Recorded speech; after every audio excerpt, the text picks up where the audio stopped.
Class में दोनों में क्या मतलब होता है और हम इन दोनों को कैसे यूज़ करते हैं अपने HTML में।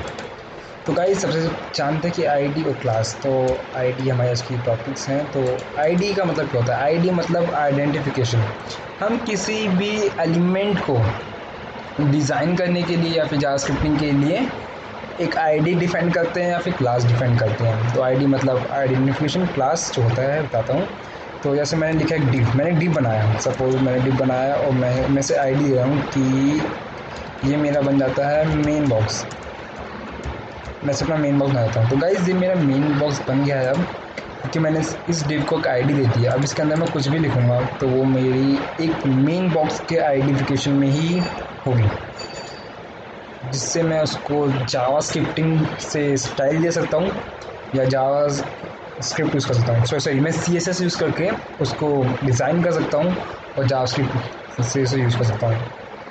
तो अब एक बात तो बताता हूँ कि आईडी हम सिर्फ एक बार ही डिफाइन कर सकते हैं। किसी एलिमेंट को हम आईडी का नाम, एक आईडी का नाम हमसे एक ही बार दे सकते हैं किसी एलिमेंट को। जैसे कि मैंने इस आईडी को, जैसे मैंने इस एलिमेंट को ये आईडी प्रोवाइड की है जिसका नाम, जिस आईडी का मैंने नाम दिया मेन बॉक्स। और अगर मैं यहाँ पे अभी कोई दूसरा एलिमेंट लाऊं जिसमें मैं आईडी डिफाइन करूँ वापस से मेन बॉक्स, तो ये एक गलत है।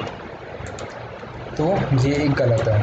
तो ये इसलिए गलत है क्योंकि ये हमने इस नाम का, क्योंकि हमने इस नाम की पहले से एक आईडी डिक्लेयर कर दी है, तो ये वापस डिक्लेयर नहीं हो सकता।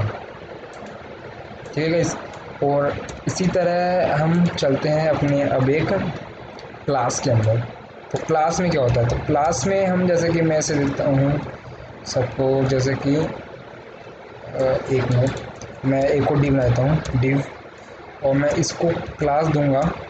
इसमें मैं देता हूँ जैसे कि एक नेव बार, सपोज मैं से नेव बार का मैंने एक क्लास दी। तो क्या है, अब मैं इसके अंदर जो भी डाटा डालूंगा, जो भी एलिमेंट यूज़ करूँगा, उसको वो मेरे नेव बार की क्लास के अंदर स्टोर होगा। और गाइस नेव बार में क्लास में खासियत ये होती है कि हम क्लास बहुत मतलब हम और भी क्लास डिफाइन कर सकते हैं। जैसे कि अगर मैं एक और स्पैम बनाऊँ और उसको मैं अगर एक क्लास दूँ कि क्लास दी मैंने उससे नेव बार, तो ये एक सही है, ये एक सही एलिमेंट है जो काम करेगा। और अगर मैं एक और आईडी बनाऊं, अगर मैं एक और आईडी डिक्लेयर करूं जिसका नाम है मेन बॉक्स रखूं, तो यह एक गलत है, ये एक गलत एलिमेंट है। ये अभी तो यहाँ पे कोई एरर नहीं दिख रहा, लेकिन जब आप वेबसाइट बनाओगे, उसे डिज़ाइन करोगे या फिर उसमें जावास्क्रिप्टिंग यूज़ करोगे, तो आपको तब ये प्रॉब्लम शो करेगा। ये मैं अभी नहीं बताना चाहता था कि ये चैप्टर कुछ ज़्यादा बड़ा हो जाएगा टॉपिक। तो ये एक गलत एलिमेंट है कि हम एक आईडी सिर्फ एक ही बार यूज़ कर सकते हैं। अब मैंने आईडी दी मेन बॉक्स, अब मैं मेन बॉक्स की सिर्फ एक ही आईडी रहेगी मेरे पूरे इस वेब पेज में। और मैं क्लास की बात करें तो क्लास में कितनी बार भी डिफाइन कर सकता हूँ, चाहे वो स्पैन में दूँ या मैं हेडिंग बना दूँ और हेडिंग के अंदर मैं एक किसी क्लास दे दूँ और वापस मैं क्लास में मैसेज दूँ नेव बार, तो तब भी ये काम करेगा। तब भी ये मेरे वेबसाइट में जब इसे डिज़ाइनिंग या फिर स्क्रिप्टिंग करूँगा तो कोई एरर शो नहीं करेगा। तो गाइस सिंपली बहुत इजी है। आईडी मतलब किसी एलिमेंट को आईडी देना, और एक एलिमेंट को आप एक ही बार आईडी डिक्लेयर कर सकते हो। मैंने एक बार को एक मेन बॉक्स दिया, सपोज मैंने एक आईडी दी उसे एक मेन बॉक्स नाम की, और वो अब एक ही बार आईडी इसी नाम से यूज़ होगी। अब कोई और एलिमेंट में मेन बॉक्स की आईडी यूज़ नहीं होगी। और उसी तरह अगर हम क्लास में देखें तो क्लास में मैंने एक नेव बार का क्लास बनाया, नेव बार एक क्लास में डिफाइन करा जिससे का मतलब कि क्लास को मैं कितनी बार भी डिफाइन कर सकता हूँ। क्लास में मैंने एक बनाया जिसमें मैं कितनी बार भी क्लास डिफाइन कर सकता हूँ। तो मैंने एक और नेव बार बनाया जो मैंने स्पैन में यूज़ कर रहा हूँ, फिर मैं एक हैंड राइटिंग 1 का टैग यूज़ करके इसको भी नेव बार में यूज़ कर रहा हूँ। ठीक है।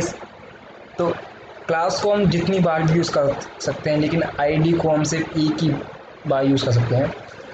आई होप आपको समझ आ गई होगा। और इस वीडियो में इतना ही, अभी तो इजी है, बहुत जल्दी आपको समझ आ गया होगा। अगर ना आए तो प्लीज़ सब्सक्राइब मेरे चैनल की इस वीडियो में कमेंट कर देना, ताकि मैं समझ जाऊँ कि आप नहीं समझे, और फिर मैं आपको समझा सकूँ इजीली तरीके से। और भी ठीक है सर गाइस, थैंक यू मेरी वीडियो देखने के लिए।